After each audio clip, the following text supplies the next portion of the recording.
Alright, this is a review of rationals. So we have our rational expressions, the basic fractions with multiplication or division. We have our complex. We have our adding or subtracting. And then we also have our solving rational equations. Okay? So let's start with the first one, simplifying fractions. What you always want to remember, these are just fractions. So we have to factor, and then we can cancel. So you must always factor everything. Everything needs to be in multiplication form. And then that allows us to come down and start canceling. And then we're left with x squared, a y on the bottom, and an x minus 10. That's all we do.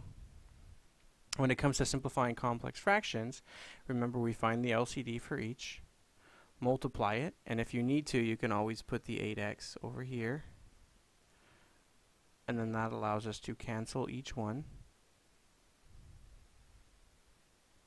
to write the answer, factor it, and then cancel just like we did here. If you notice, this is turning into a fraction. That's our whole goal. And then once we hit the fraction, we can reduce it like we did with simplifying rational expressions.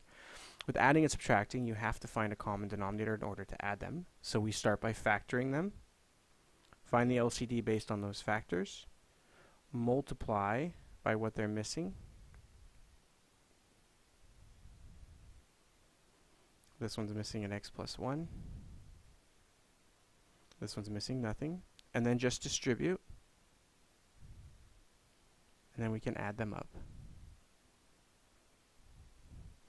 And then factor and cancel, just like we do with simplifying fractions. So if you notice, all of our rational expressions is all to get it back down into this fraction form. If it's complex, we multiply by an LCD to get it here. And then we can do what we did here. And then with adding, it's to get it all into one fraction. So again, we can do what we did here. That's our main goal. Alright, now this is not an expression, this is an equation, so completely different. You're not trying to make it into a fraction, you're trying to eliminate the fractions. So again, we factor them, find the LCD and its restriction, multiply by the LCD so that it cancels the fraction, form an equation and solve it.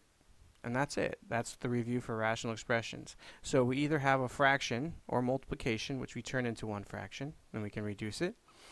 Complex fractions, which we use a trick to make it into a fraction so that we can reduce it.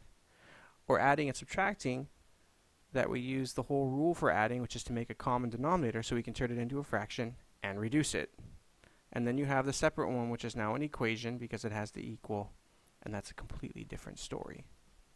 All right. But that's the review for rational expressions. Thank you.